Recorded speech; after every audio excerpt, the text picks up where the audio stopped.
జై శ్రీరామ్. అయోధ్యలో శ్రీరాముని విగ్రహ ప్రతిష్టాపన కార్యక్రమం అంగరంగ వైభవంగా జరిగింది. ప్రధాని నరేంద్ర మోదీ చేతుల మీదుగా జరిగినటువంటి ఈ కార్యక్రమం వీక్షించిన ప్రతి ఒక్కరూ కూడా మా రామయ్య వచ్చేసాడు అంటూ చాలా గర్వంగా ఘనంగా చెప్పుకుంటున్న పరిస్థితి చూస్తున్నాం.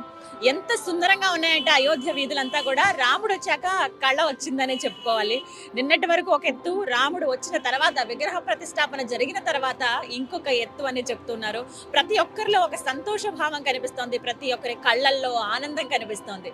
ప్రధాని మోదీ మాటలు విన్నాక ప్రతి భారతీయుడు ఉప్పొంగిపోయాడనే చెప్పుకోవాలి. ప్రత్యేకంగా ఒకసారి చూడొచ్చు. ఇప్పటి వరకు వాస్తవానికి వివిఐపీలు కావచ్చు, విఐపీలు 2-3 గంటల వరకు వాళ్ళు అక్కడ ఆలయ ప్రాంగణంలో ఉంటారు.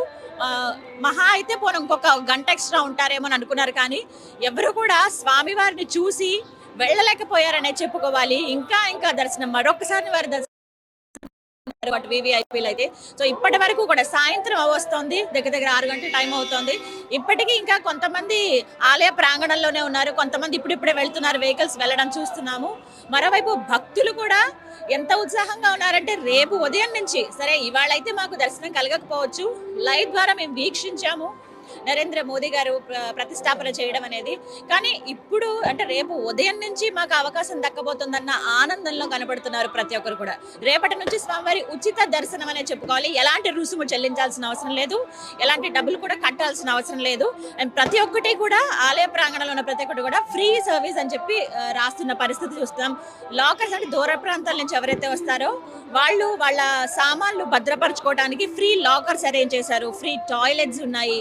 ఇలా ప్రతి ఒక్కటి కూడా ఎక్కడ డబ్బులు ఖర్చు పెట్టి మీరు వెచ్చించాల్సిన అవసరం లేదు. ఆ రామయ్యను చూడడానికి హ్యాపీగా రండి, వచ్చి మీరు దర్శనం చేసుకోండి అని చెప్తున్నారు. ఎంతమంది అంటే ఒకసారి చూడొచ్చు. ఇప్పటి వరకు బారిగేజ్ అవతల నుంచి వెయిట్ చేసిన ప్రజలు, భక్తులు అందరూ కూడా ఇప్పుడు మొత్తం పురవీధుల్లో ఆనందోత్సాహాలతో తిరుగుతున్నట్టుగా మనం చూస్తున్నాం. దగ్గర వేల మంది పోలీసు పహారాలు అయోధ్య ఉందనే చెప్పుకోవాలి. ఎంత గస్తీ కాస్తున్నారంటే ఎక్కడ ఇబ్బంది కలగకుండా. అలాగే ఎక్కడికక్కడ విద్యుత్ దీప కాంతులు కావచ్చు, అలాగే భక్తజన సందోహంతో ఇంకా సందడిగా మారిపోయాయి అయోధ్య వీధులన్నీ అని కూడా చెప్పుకోవచ్చు అండి. ఒకసారి ఆ లైటింగ్స్ కానీ ప్రతి ఒక్కటి చూడండి. అగోండి క్రాకర్స్ కాలుస్తున్నారు. అంటే వాస్తవానికి చెప్పారు రామయ్యకి దీపాలతో మనం దీపావళి జరుపుకునేది కూడా అందుకనే. వనవాసం పూర్తి చేసుకుని రావణ సంహారం తర్వాత రామయ్య మళ్ళీ అయోధ్యకి వచ్చారు సీతా సమేతంగా. ఆ సందర్భంగా వెలుగు జలుగులతో వారికి స్వాగతం పలికారు అప్పటి ప్రజలు. రామయ్య ప్రజలు అని చెప్పారు కదా, అదే గుర్తు చేస్తూ మళ్ళీ రామయ్య అయోధ్య వచ్చాడు కాబట్టి మనం స్వాగతం పలుకుదామని చెప్పి నరేంద్ర మోదీ ఏదైతే పిలుపునిచ్చారో దాన్ని స్వాగతిస్తూ ఇక్కడ అయోధ్య నుంచే ఆ క్రాకర్స్ కాల్చడం అనేది స్టార్ట్ అయింది.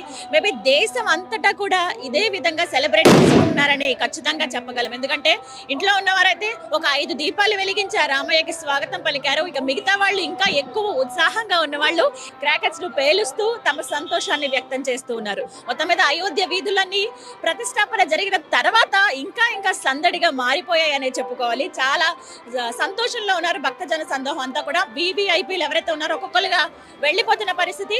ఇక రేపటి నుంచి కామన్ పబ్లిక్ కి దర్శన భాగ్యం ఉంటుంది, ఉదయం 6 గంటల నుంచే ఉంటుంది. ఇప్పుడు మళ్ళీ ఇంకొన్ని పూజా కార్యక్రమాలు స్వామివారికి నిర్వహిస్తారు.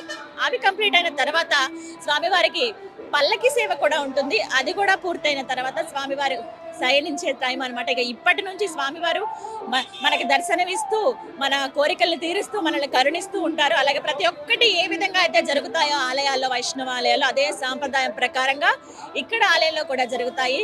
ఏది ఎక్కడ తీసుకోకుండా, ఏది తక్కువ కాకుండా స్వామివారిని చూసుకుంటాం మేమని చెప్పి ఆలయ ట్రస్ట్ నుంచి చెప్తున్న మాట కావచ్చు. మా రామయ్య మా ఇంటికి వచ్చేసాడని అయోధ్య వీధుల్లో అయితే భక్తజనులు, ప్రత్యేకంగా అయోధ్య వాసులు అయితే ఇంకా సంతోషం వ్యక్తం చేస్తున్న పరిస్థితి చూస్తున్నాము. ఎక్కడికక్కడ అండి ఎలాంటి ఇబ్బంది లేకుండా ఎక్కడ అంబులెన్స్లు వెళ్తూ ఉన్నాయి, పోలీసు పహారా ఉంది.